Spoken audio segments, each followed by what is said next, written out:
Hey, thanks for joining me. As of this recording, in the news, they've been talking about for quite a while that Jim Lee's coming back to draw Batman again in the sequel to Hush. As of this recording, I think the first issue might even be out. Anyway, the reason I bring that up is because, again, for those of you who know me on my channel for a long time, Jim Lee was, for a long time, my most favorite artist ever. And that was when he was on Uncanny X-Men and then regular X-Men. And that, for me, is the peak of Jim Lee's appeal to me, though I didn't know it at the time. Like when they went over to go do Image Comics and, he's doing Wildcats and all that other stuff that he did, I kind of, in the back of my mind, knew that something had changed. Something was just different. It's just kind of the way he renders things. His Uncanny X-Men work had a different look to it that still felt like him, but wasn't quite the Image Comics version of him yet. But I liked the Uncanny X-Men version of him. But, I knew that I was kind of not enjoying his work as much as I used to. And then, eventually, he goes over to DC Comics, and I am not exactly a huge DC fan. I love certain characters, most prominently, like most everyone else on the planet, Batman and Superman. And he goes over there, and he jumps on to do that first Hush series, which I have all of them, and we'll go through them at some point. The reason I'm not right away is because I don't care for Jim Lee's art on Batman, and I'm not, like, super interested in Batman comics, even though I like the character. So I'm like, Hush 2 coming out, it's Jim Lee drawing Batman again. Everyone's going gaga over it, but I'm not, because it doesn't interest me. I've got this weird thing where Jim Lee drawing Batman, even though it's maybe the best work he's ever done technically, I just don't find it as interesting. So I wonder, has anything Jim Lee's ever done with Batman got me super excited? Well, yeah, All-Star Batman and Robin. Because Jim Lee on Batman, yes, but Frank Miller writing a Batman story, but drawn by Jim Lee, this has got to be the greatest thing ever made. Boy, it was not. If you think about what I think that we were all wanting it to be or expecting it to be, I have 10 issues of this. I don't think it went further than that. If I missed one, somebody let me know, but I'm pretty sure it ended at issue 10. When I dug all these out, I was actually surprised. I'm like, I thought it only went 6 or 7 issues, but I'm like, there's 7, 8, 9, 10. Holy shit, this thing went a lot longer than I remembered. Haven't looked at him in a long time. When I think about All-Star Batman and Robin, the first thing that comes to my mind now is over on the Cartoonist Kayfabe channel when Ed and Jim went through the book, and Ed never read it in real time, so he didn't really care. He read it kind of fresh for the first time that time, and he's like, yeah, whatever, this sucks. But Jim Rugg, it's one of the best episodes of their channel because Jim Rugg's always kind of been like the more even-tempered kind of quote-unquote nice guy, but man, he hated this book. And it wasn't the art. He didn't think it was the best Jim Lee, but it was the story and everything that went on in it. He just raged against it. And it's kind of hilarious to see Jim just kind of lose it over something that's just so ridiculously stupid. And so having reread these, I do remember that it was about issue, I'm going to say maybe issue 3, where I started to like figure out what it was. I'm like, okay, this is not what I thought it was going to be. Frank Miller's lost his fucking mind, and he's just writing the most stupid version of Batman possible. And Jim Lee's doing his best to just make it as awesome as possible. It's just not what we wanted. It's not what we expected. And I think part of it is if you go back and read Frank Miller's works, like The Dark Knight and then Sin City and stuff like that, I can see Jim Lee trying to do Frank Miller art in terms of, well, no, all right, I take that back. I don't know. I guess I can see Frank Miller's story that's been provided here, but if Frank Miller drew this, I feel like it would work 1,000 times better. I could see shot choices and panels that are like very obvious. Like, I can see why Frank Miller wrote this, because this is how he structures his Sin City stories.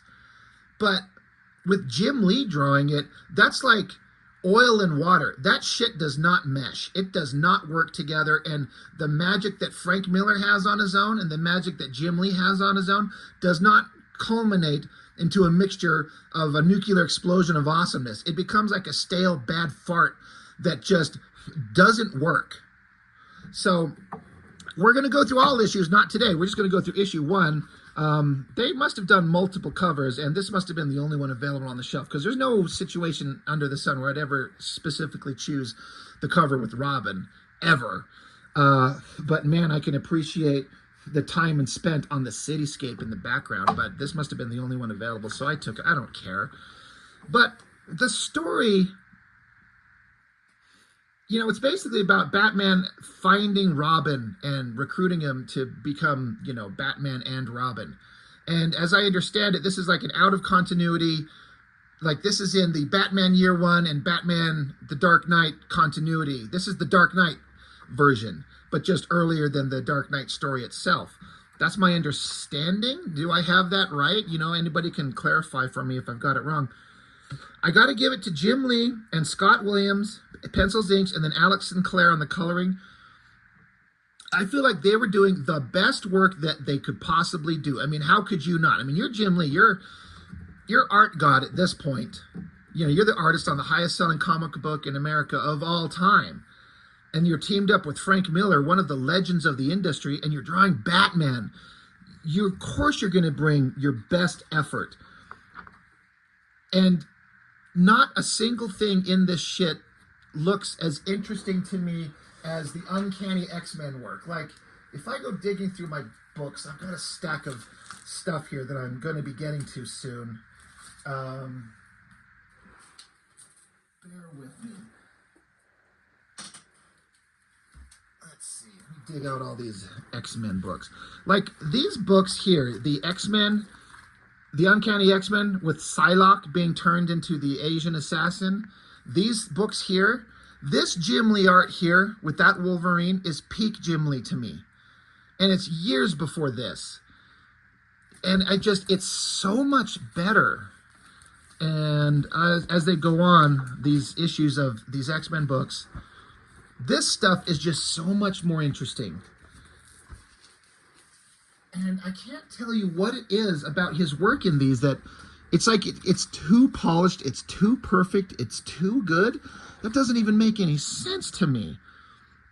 But it's the same artist and the same inker, and I don't care. And, you know, a picture of Robin. So, you know, we're setting up, it's Robin, he's doing his Flying Graysons thing. Well, we know where this is going. Flipping around, he's awesome, he's, you know, a daredevil, he's fearless. You know, we got to set up this 12-year-old kid to be awesome. Then we cut to Gotham City, Vicky Vale. There's some things in here you'll see where, again, if you know Frank Miller's work and what he structures his visual storytelling in Sin City, 300, even the Batman, the Dark Knight, you can see, again, I wonder what the script looks like. Does Frank say, put these little inset panels all over the place and do these multiple panels of things you'll see on the pages coming? Because it's very much a Frank Miller vibe. And Jim Lee's trying to do that vibe. And it does not work when Jim Lee does it.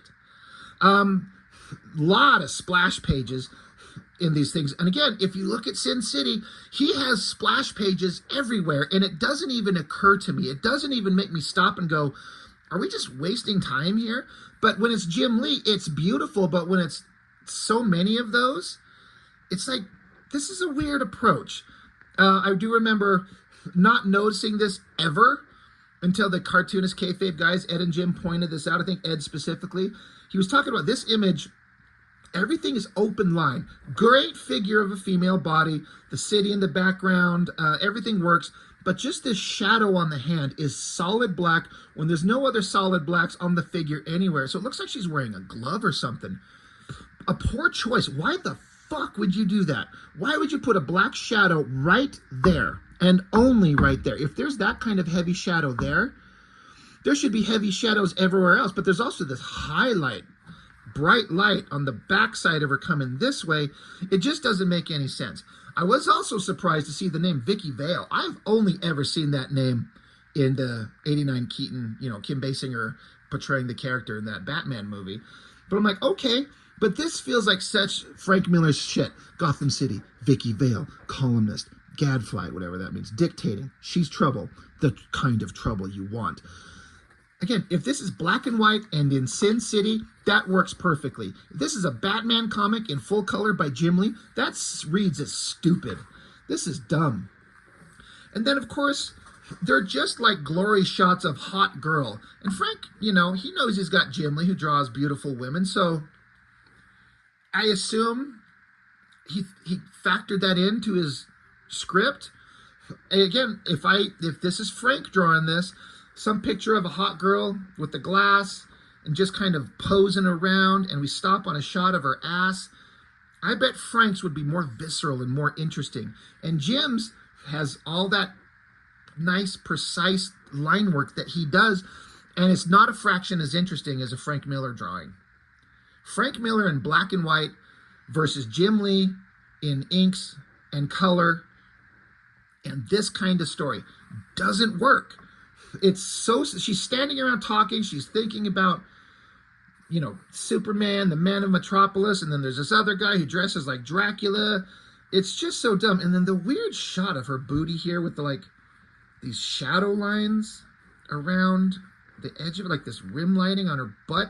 It just is weird. It's an interesting kind of choice to focus on her ass. Did Frank Miller's script say on page whatever 7, panel 3, focus on her butt only?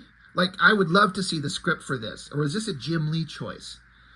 And again, you get Jim Lee. Jim Lee used to draw the hottest women I've ever seen. I just did a video talking about this book right here, and I was going on about how 15-year-old me thought that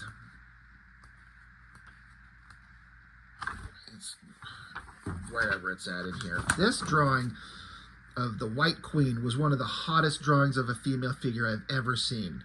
I used to think Jim Lee drew the most beautiful women in comics ever. And he's doing nothing but draw the hot redhead in her underwear. And I'm like, none of these are as interesting. I mean, she just looks like Jean Grey to me. So she's sitting around talking to herself over and over. I guess she's dictating, maybe she's recording herself. But then she gets a phone call from Alfred. She says, hey, Bruce Wayne would like to take you out on a date. Would you like to go? She's like, oh, yeah, I'll be down real quick. All right. So then this is another page that the kayfabe guys just shit on. And I get it. There's certain things about it I do like. I mean, it's an interesting choice to have her like head first into a closet, throwing all her clothes out. So we just get, you know, her in her doggy style position, ass sticking out. It looks good.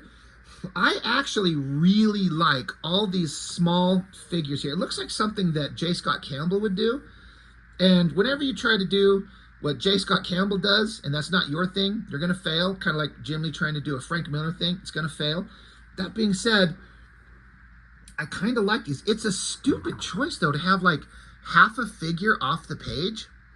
Like, what the fuck is the point of that? Why waste your goddamn time? But this shot of her, like, I don't know, it looks to me like she's pulling something off, or she's probably trying to slip something on, but she's in her underwear, bra, panties, the thigh-high stockings, the high heels. I like it. That looks good. All these shots of her, but all these little inset panels. Why is there a little white border around her face and then around her feet there? Alfred's waiting. It's to show like she's trying on every outfit and Alfred's waiting for her and he's going nuts because, of course, girls take forever to get dressed, right? But there's individual drawings are fine, but like, where do you even go? Where's the flow of this page? How do you fall through this? You're just up here and then you're down there and you're back and you're everywhere. Kind of an okay profile on her face there. I kind of don't mind that. It's all right. It's just, it's weird. And again, my feeling is that Jim Lee's really trying to get the Frank Miller vibe, but he doesn't, it's not what he excels at, so it's not working. It's just a mess. But each individual drawing is pretty fucking good. So it's, I like it and I don't like it. Hell of a shot here of, you know, a great car, great city in the background, details everywhere. That's pretty badass. But, you know, Vicky Vale's going to go on a date with Bruce Wayne, so Alfred's down there to pick her up. We're going to go to the circus. She's excited for that. Okay. Back to the Flying Graysons. They're grabbing onto each other. He's flipping through the air, doing impossible stunts. So again, showing that Dick Grayson here is completely fearless. And I get it. That would be a character trait that would be appropriate to who he is. He misses something. He's falling. Everyone's freaking out. And Batman's like, don't worry, this kid knows what he's doing. And then he just has his own fucking Batman grapple line tucked into his little spandex outfit that he throws with enough force as he's falling down. This 12-year-old kid can throw this tiny little hook up the other direction. When he's already accelerating in one direction, he can throw it with enough force to counteract the speed and movement of him falling to go equal that and more all the way up to catch a rope line to catch himself. I know you could say, Rob, if you're having this level of nitpicky bullshit in a comic book where shit like this happens all the time, you're in the wrong medium if you can't suspend your disbelief. Like, I get it. Do we really need to have him have his own little hook line thing that he can throw and catch? Why can't his parents just catch him or something? I don't know. It's stupid, but I get it. It's a comic book, so do we care? It's showing that he's a pretty badass little kid. And Bruce Wayne's already like, this guy should be recruited into my war. So he saves himself. He's pulling a Spider-Man move. Jim Lee drew in all these background characters, and this bright light source that they do over here, I think it kind of works in terms of like they're at a circus and it's a focus light on him, but there's a lot of drawing he did that's just absolutely hidden. And I've said this about Jim Lee before. I've seen him do page after page where the main figure is kind of fine, but the casual random shit in the background is so much more interesting in terms of his drawing ability. And I see all kinds of amazing, just random, regular civilian clothing and people in the background here that I think look great. Better and more interesting than this shot of Robin, you know, thrusting his asshole at us. But yeah, Vicky Vale, she's like, that kid's amazing. And Bruce Wayne's like, yeah, I've had my eye on this kid for a while. He's something, all right. So, you know, he's not Robin yet, but, you know, he jumps up, lands up there, and he's safe. And so Vicky Vale's like, you've had your eye on him? And Bruce is like, I've got an eye for talent. So the text box there's multiple text boxes where it's Batman thinking to himself and then Vicky Vale's inner monologue. She's thinking, this guy tells me more. The more this guy tells me, the less I know. What doesn't help me at all is that I'm totally gone on him. I'm having a date with Bruce Wayne. Hot damn. I'm like, what? Really? But the Flying Graysons, mom and dad, God, we barely saw them, but they're just standing there, and then Robin's bowing, and then the mom and dad get shot in the head as Robin watches. Like, I guess we're just supposed to assume that, like, we all know Robin's origin, so we know what's coming, but we don't know anything about his parents. So, yeah, it's horrifying that the parents are shot in the head in front of the kid, but I don't know anything about them, so I'm significantly less interested in what happens.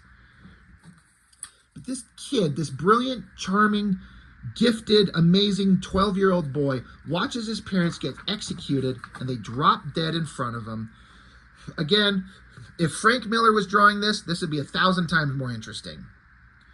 But you get Batman narration. He says about what he just witnessed. He says he doesn't understand. He can't possibly understand. I couldn't when it happened to me, and I don't know why this was done to him. I can't know why. Not yet. Okay. But as they look on, Batman's inner narrations, but I know exactly this much. This boy has entered my world, and he'll never leave it. There's no way out of it. There's no way out. There's no way out. No way out. Not for any of us.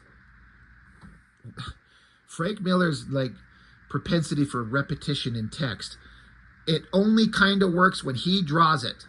Because his art style has, like, a visceral quality. It just grabs you by the throat and makes you look at it and like, God, there's something there. Even though it's a weird kind of janky, angular, weird drawing that Frank Miller will do. Something about it makes you look. Hell, even Rob Liefeld has that. But Frank Miller writing, Jim Lee art, doesn't work. So Bruce Wayne jumps up, takes off.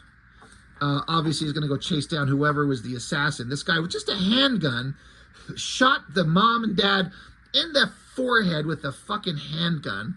If this is any kind of reality, he'd have like a rifle from an elevated position for headshots like that, whatever. Batarang around his throat, saying snake poison. Turns out the stuff works. I hope it's got some nasty side effects. As a matter of fact, I checked. It does. This killer will be pulling bugs that aren't there out of his ears for a month. Okay. That's kind of Batman-like. I know I'm sitting here shitting on Jim Lee's art a lot, but, you know, there are things that when he draws, like this hand and that face, I really like it. Excuse me. You know, Jim Lee can draw, for God's sake. Like, of course, it's just when he's not doing what he excels at. So, Assassin's out, but now he's like, but first, the kid, Dick Grayson, age 12. Oh my God, he's going to start doing that age.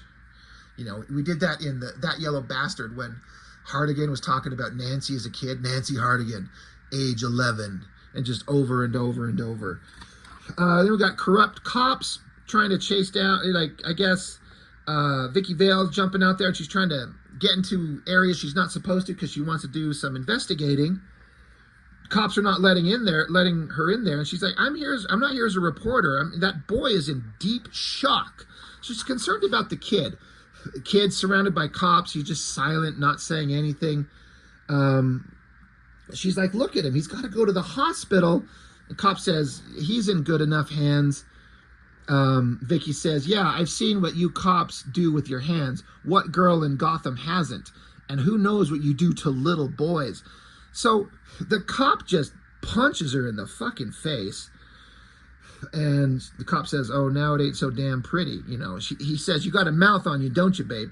Only now it ain't so pretty. So she says, Gotham's finest. So Vicky Vale spits out blood, says Gotham's finest, like her inner monologue. Gotham's finest. It wouldn't be ladylike to say finest at what? Okay. But Vicky, you know, she gets picked up by Alfred in the car, and she's like, I'm going to drive the car. Let me go. I'm driving. And Alfred's like, you can't do that. And she's like, whatever, I'm doing it. And again, before I filmed this video, I flipped through all 10 of these issues. And I know I kept talking about Jim Lee trying to draw the Frank Miller aesthetic. It gets only more so prominent as they go on, and it doesn't work anywhere.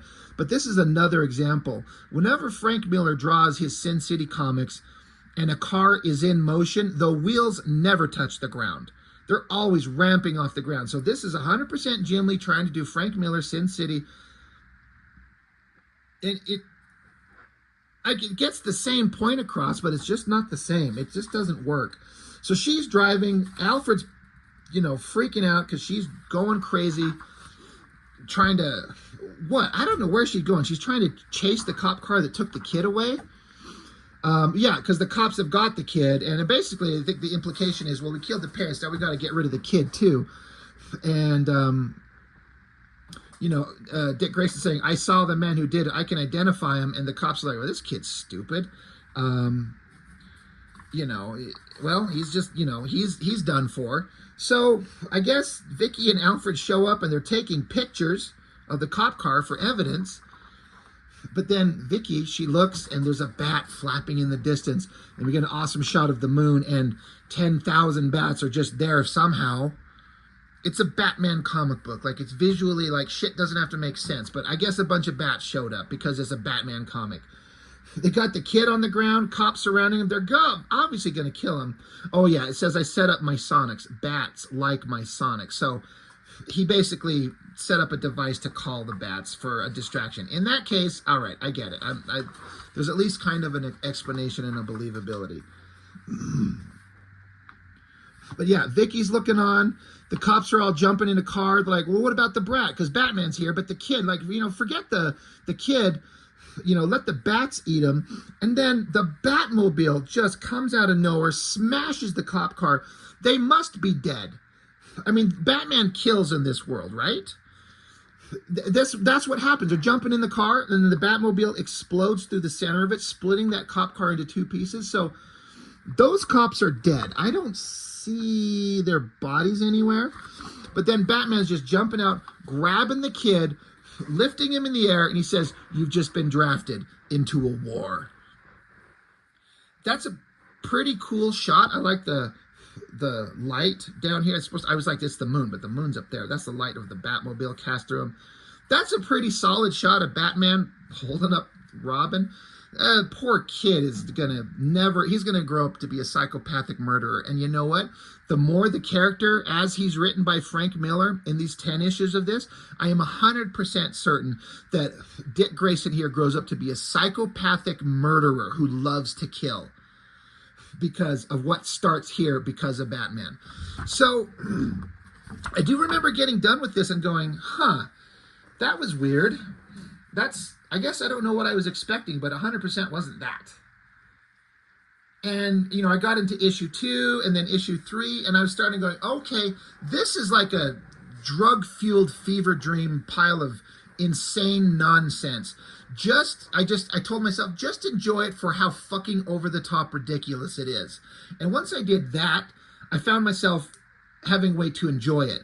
But it's like I had to take myself out of what I wanted and just accepted it for what it is, which is a significantly lesser product than what I thought it would be. And I found way to enjoy it. It is not Frank Miller's best work. It's hard for me to say it's not Jim Lee's best work because he put everything he has into the drawing. He didn't skimp on the details. Jim Lee put everything he has into it, so I have to give him full credit for that. But the vibe that Frank wants and that Frank has, Jim does not, so it doesn't work. Oil and water, like I was saying. And it just doesn't work. So, but if you just look at it for what it is on its own, it's kind of enjoyable. It's an insane romp. It's an Elseworld alternate take where Batman's a heartless, soulless monster, and he unintentionally gives birth and creates the future super psychopathic murderer in Robin. Because that's what's going to happen with the kid. It doesn't happen in the comic, but that's what would happen with the character if he goes through what Batman puts him through. Anyway, that's it. Batman and Robin, the all-star line. It's something. It's something, all right. We're going to look at them all, for sure. But that's all I got for this one. So thank you for watching. I really appreciate it. See you next time.